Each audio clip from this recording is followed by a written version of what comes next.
Welcome to the We Are VIP podcast. Each week, your host, Casey Hasten, Director of Recruiting at VIP, will bring you valuable insights from thought leaders, introduce you to incredible companies, and bring you tips for landing your dream job from our team of executive recruiters at VIP. And now, Casey Hasten. Welcome to the We Are VIP podcast, a podcast devoted to adding value to your career or candidate search, brought to you by VIP. I'm your host, Casey Hasten. I'm an executive recruiter, director of recruiting with VIP, and your all-around hiring guru. And you know it is my absolute pleasure to bring you top-notch people to share their thoughts and opinions and all the good stuff with you each week. And so this is not going to be any different. So let me introduce our guest today. I'd like to welcome a very special guest, Ollie Chandhok, market president and publisher, I can talk, I swear. Let's do that again. Market president and publisher at the Dallas Business Journal. Ollie has been with the Business Journals for more than 12 years, and he got his start in Charlotte, North Carolina. He then moved into a corporate role to get a more global understanding of the business journals before moving to the Triad Business Journal in North Carolina. Thereafter, he found his new home in Dallas and has brought us the latest news on business growth, trends, and strategies over the last several years. Ollie, thanks for joining us today. Casey, happy to be here. I am just so excited because, and I think I told you this when we first talked, I have followed the Dallas Business Journals for years. It is a staple in my office. Well, I'm happy to hear that. It's hopefully it's a staple in a lot of offices. We're everywhere, and we like to deliver. Hopefully, absolutely. Yeah. And I have to bring up the Book of Lists. How long have y'all been doing that? Do you have any idea? So we've been doing that from the start. I'm pretty sure, well before my time. This is 1977 when we started here. So I'm guessing it's 44 years old. Wow. Yeah. So incredible. And for those of you out there that don't know what the Book of Lists is, this is a list that the Dallas Business Journal puts together every year of, depending on the industry, the top 25 to 50 companies in every different area. Right on. So if you're looking for information as a prospecting tool, as just a general reference guide, everything's in there. Every business in the Dallas region is in there, and we do it all year. We produce these lists all year, and at the end of the year, we compile them into one giant important book. Yeah. You know, it's so funny because I get the Dallas Business Journal, they bring it to me, and the first thing I look, I'm like, what's the list this week, you know? Yeah, totally. That's one of the most popular spots literally that we do all year and every single week. It is probably the first place that everybody goes. That is awesome. Okay, so I kind of jumped ahead here because one of the things that I like to talk to our audience about is how I got connected with people, because I think it's so important that you're always reaching out to your network and that you're always, getting those introductions and getting those connections. So do you remember how we got connected? We met with our friend Jeff Crilly. He made the introduction to us, right? That's absolutely. Right. Yeah. Jeff is a terrific guy. He's supported the Business Journal for years now, and we're happy to know him, and obviously happy for the introduction. Yeah, it was great because we were sitting there talking to him, and we're like, "Who do you know at the Dallas Business Journal?" He's like, "I know lots of people." He knows everybody. Yeah. So, and of course, you guys record in the same studio, so that was helpful. Absolutely. As well. Yeah. We do. So Jeff helps us out with a bunch of our virtual event programs, intros, interviews, all that kind of stuff, and couldn't thank him enough for all the help he gives us. Well, and I know you just did, I believe you said, your Women in Technology. Yeah. And so was that a virtual event, or did y'all do that?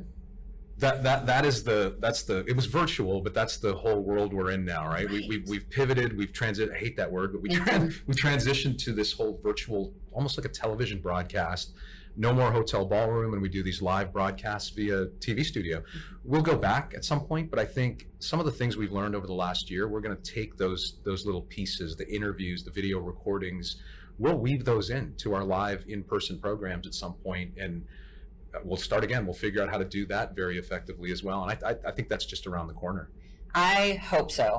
You're so right, because I am so tired of not being able to see my friends in person. Yeah, I hate doing don't tell Jeff this, but I hate recording in the studio by myself with one camera instead of 500 people at the Ritz, or you know what I mean? I know exactly what you mean. We just started with our networking group. We just started meeting again in person, and it was just like hugs all around. Everybody was like, I'm vaccinated, hug me. It feels like people are ready to get back, right? Like everybody's on the go and kind of back in the mix. And we're just, the Business Journal, we're just starting to get back into in-person meetings, client meetings, those kind of things. And then eventually the events will happen. next couple months. Yeah, because I know you guys host quite a few events. I've been to some of them, so I'm ready. Let's do it. So. I hear you. So let's talk a little bit about why you're here today. Mm-hmm. So, I know that if you take a quick look at LinkedIn, the Dallas Business Journal is always posting articles and talking about companies that are moving to Dallas and stuff like that. Why do you think these companies are moving here? That is a great question, and I get that a lot. Yeah.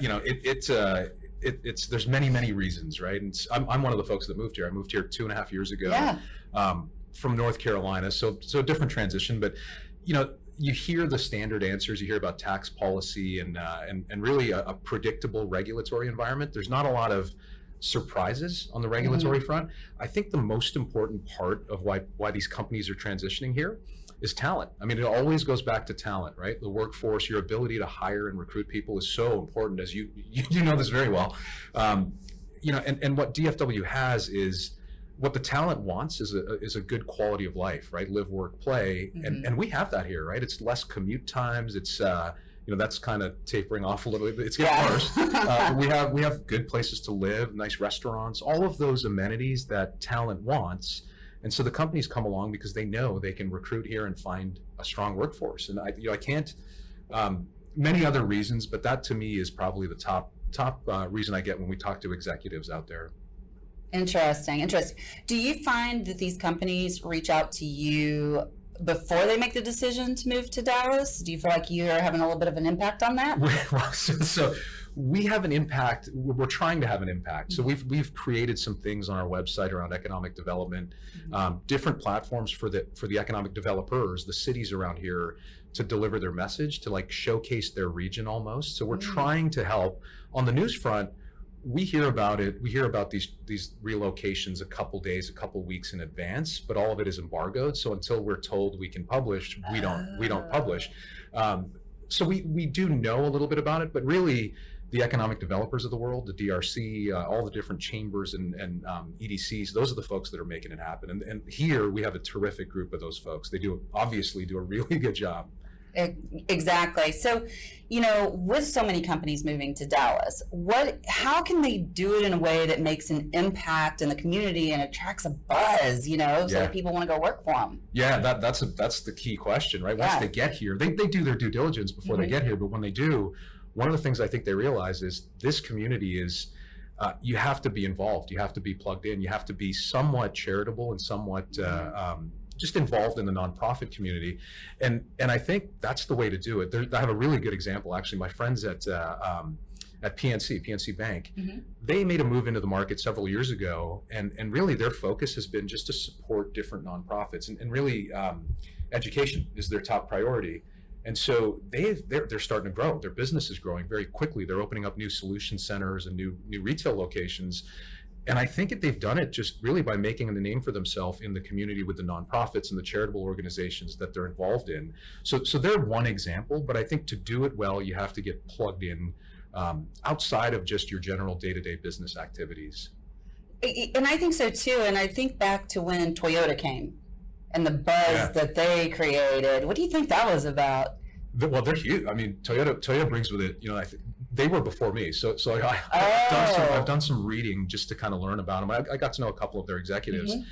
I think they brought 4,000 jobs and they brought people with them, but ultimately employed a lot of folks that were already here. Yes. And for every person, that's a family, and the economic impact of all those people that are here driving around, spending money, buying a home, all of those things multiply, right? So when they came, I mean, they make a major impact, but then they also bring suppliers. So some of their vendors come along, they relocate here as well. So the economic developers, they could probably tell you the actual dollar impact and the jobs impact, but it's more than 4,000 people. It's probably a 10 times multiplier after you all said and done.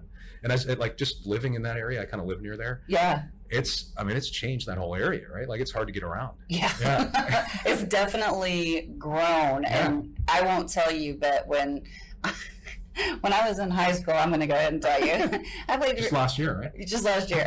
And yeah, this is a really amazing growth. But I went to a little bitty school in high school, and we used to play Frisco. Okay. Because they were that small back then. Yeah. And it wasn't that long ago, people. Come on. Now it's 11 high schools or something. Yes. Yeah. And they're all like 5As. Yeah. They're huge. They're max capacity. Absolutely. So it's amazing how when those new companies, and I'm not just saying Toyota, there's been other companies that have come in all up until this time that have, encouraged that growth, which is making it such a great place to come to. In fact, I think that you guys recently posted a story about Dallas holding the number 3 spot for most tech postings. In my world and of accounting and finance, we're seeing a huge jump in that as well. And so,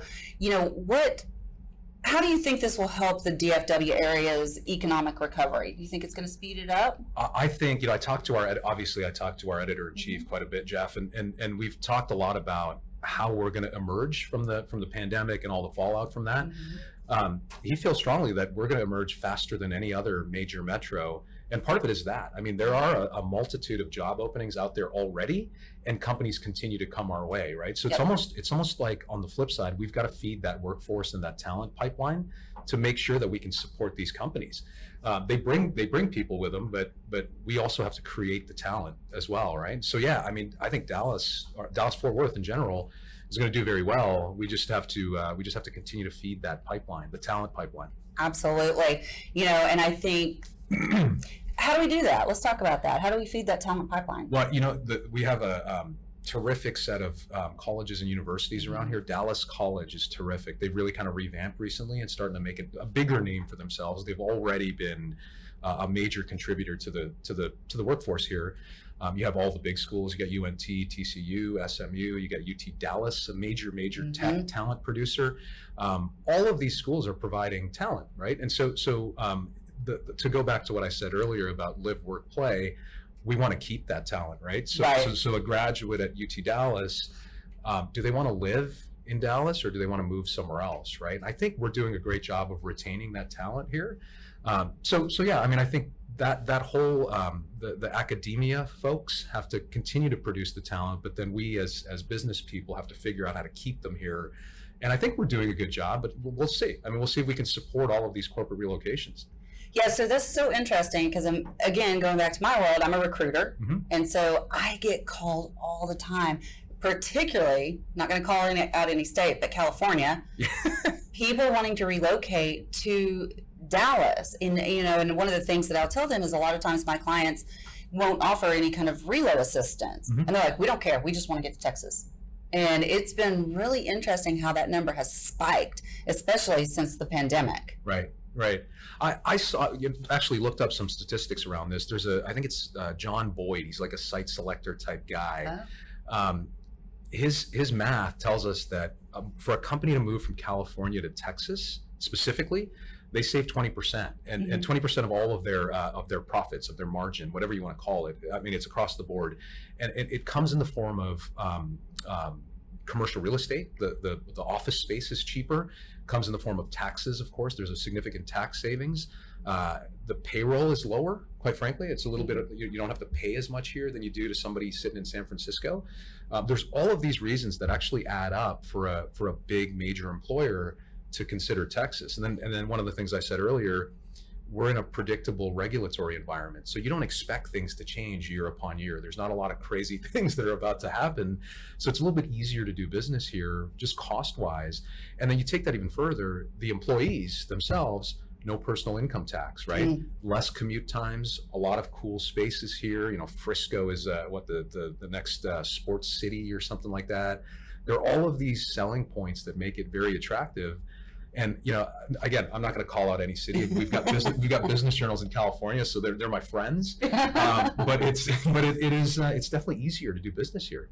It is, and especially when I talk to these businesses, there's so many rules and regulations in other states, who I shall not call out again, but just even for electronic transmission of data. I mean, it is so strict, and people are we're even we're very hesitant to work with people coming out of California because their hiring laws are so different. You can't ask them how much they make. Right. Where you can in Texas. And most other places you can. Right. I think there's 3 states that are doing that now where you can't ask them how much they make. And I know, interestingly enough, when I was working with Toyota, they adopted that policy ahead of time. I see. Okay. To not ask people what they are currently making, but matching them to what they're worth in the market. Right. So they pay the rate in the market. Yes. Yeah. Gotcha. What's fair in the market. Gotcha. Yeah.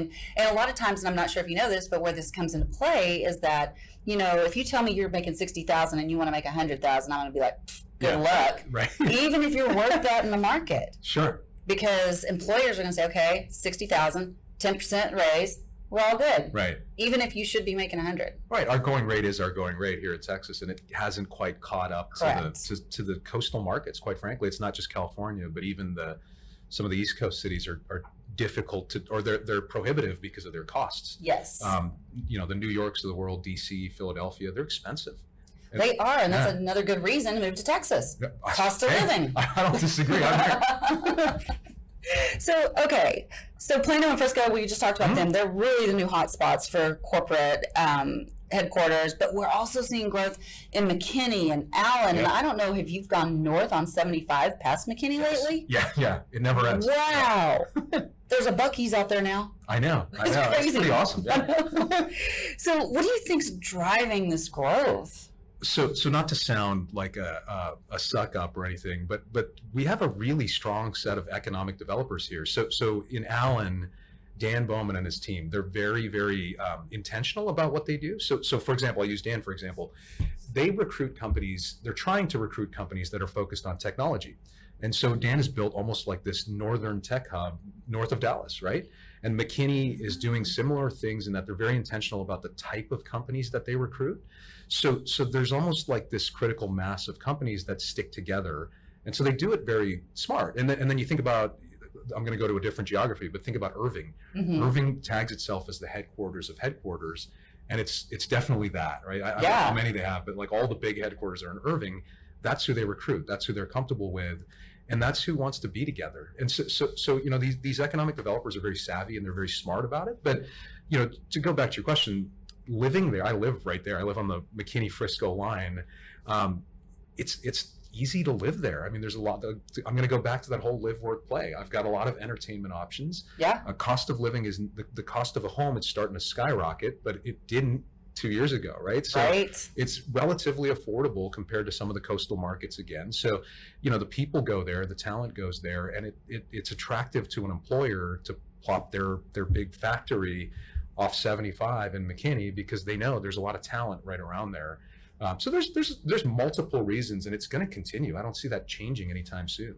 Well, and I think just personally that it's kind of smart to move it to McKinney or Frisco because people are moving out into the suburbs even faster, into like your Prospers and your, even Melissa going north on 75. So these people want that open air and that open space.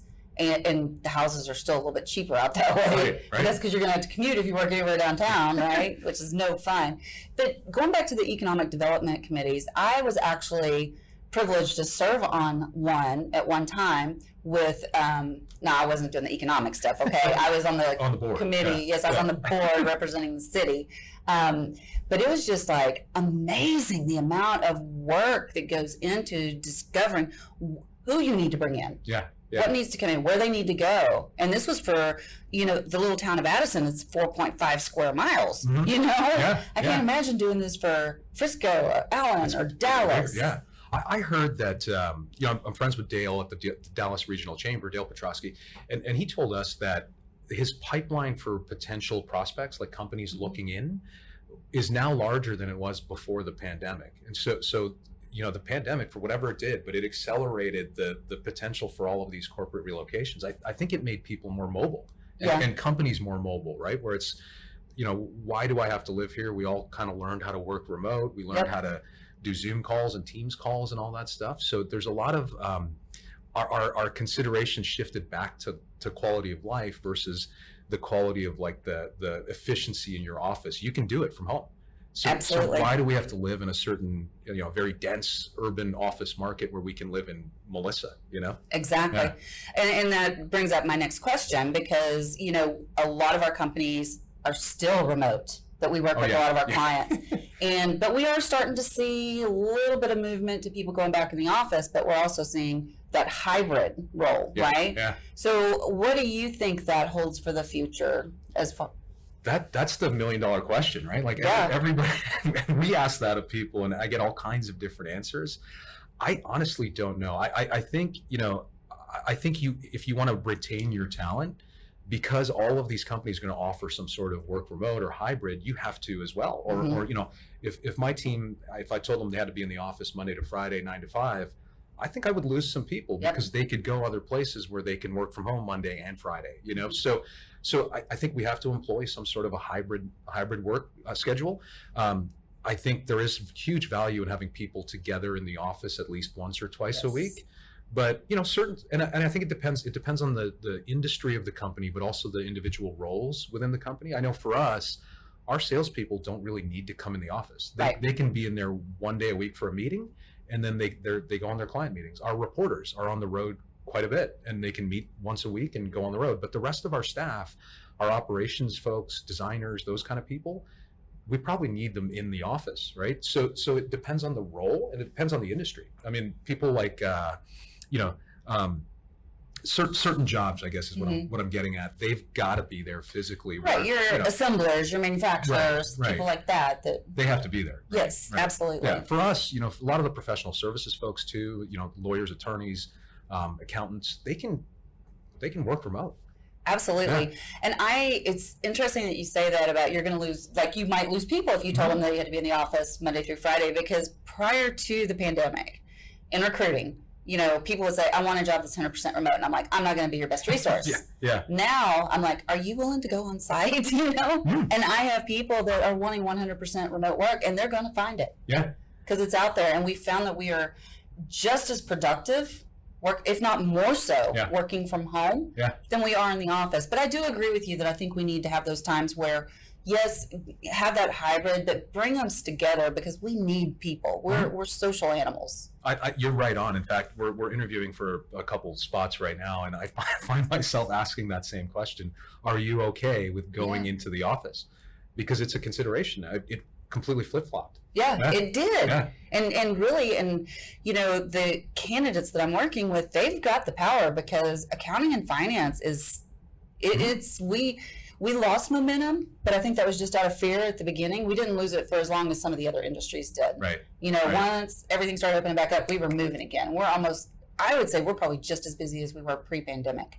Absolutely. With jobs. Yeah. Oh yeah. That's great to hear. And that's what I'm hearing in your industry, that there is a lot of traffic. There are a lot of companies looking to hire. And I think a lot of industries and businesses didn't realize how quickly we would start to emerge, like from the pandemic. Like, obviously the big hit was a year, 14 months ago. And it was kind of like, how do we deal with this? We all got used to it and started to adapt.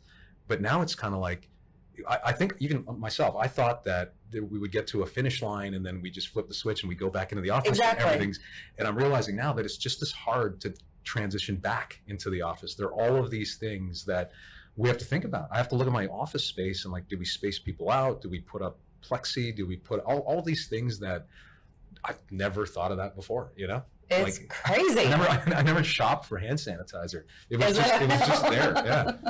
It really became important there. Yeah. I mean, like when all the alcohol producing places switched to making, the hand sanitizers, that was crazy. That was awesome. Yeah, it was cool that they did that. Yeah, that really was. So I know that you guys cover a lot on diversity and inclusion, the efforts that are going on within our community.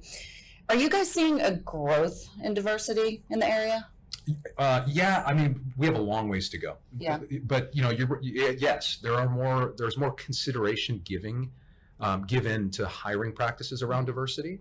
I don't know if we have a more diverse workforce yet, but I think large employers take that, they hold it in higher regard at the moment. I think they're realizing the value of diverse backgrounds, diverse experiences, not just race, but gender, ethnicity, sexual orientation, people with disabilities. You kind of got to take them all into account, because they bring different experiences that yield really good results, right? It's not all from one channel. You start to get different viewpoints. And so it's become very important.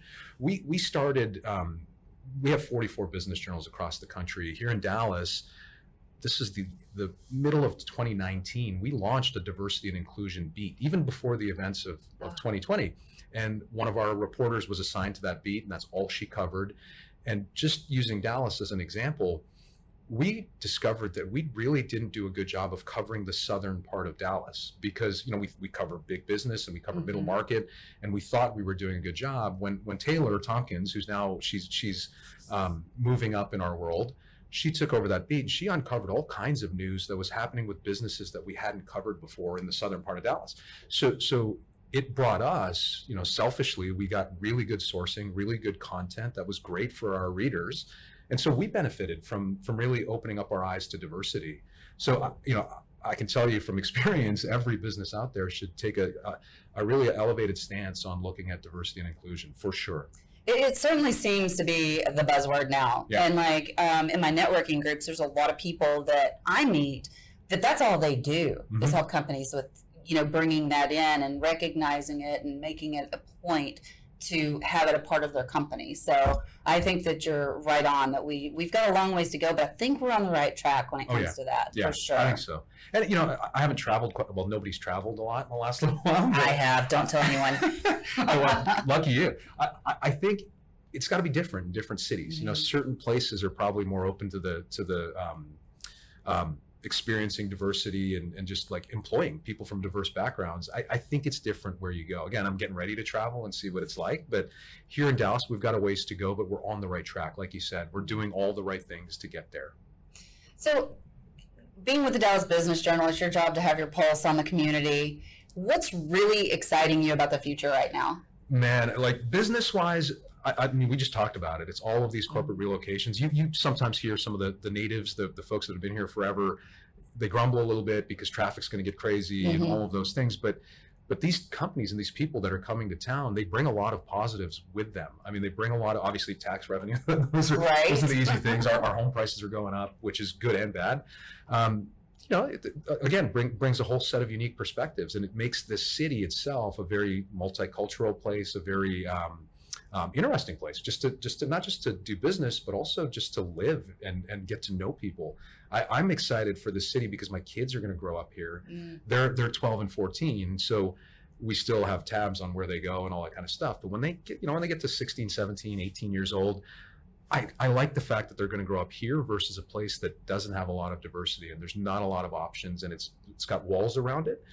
Dallas doesn't. Dallas doesn't have any walls. You can kind of do what you want to do and learn what you want to learn. And that's what excites me about this city. I think now I'm excited.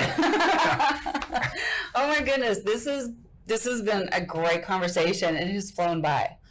You're awesome, Casey. I love this, and we're going to have to talk some more about all of this, maybe off camera, but I do need to wrap this up. So I want to ask you our VIP questions. Okay. Nobody gets out of here without asking the VIP question, or answering the VIP questions.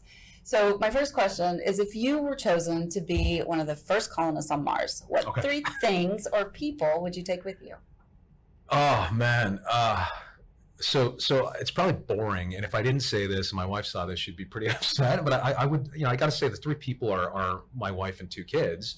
Lucky you that you just have 2. Yeah, right. So I don't have to choose, right? So if I didn't say that, so I would probably definitely golf clubs, right? So golf clubs were a thing that like brought me. I grew up in Toronto, Canada, and golf brought me south, and so and so I ended up I've just now started getting back into it. So I love my golf clubs right now. They're very important to me. It sounds really weird. I would probably, this might sound really weird, but bring Tiger Woods with me so I'd have somebody to play with. You do like somebody golf. That would probably beat the hell out of me if we were playing golf. And then I would bring my dad. So my dad passed away many years ago when I was 20 in 1995. And he was just starting to play golf and he was just getting into it. I actually introduced him to the game, which is backwards.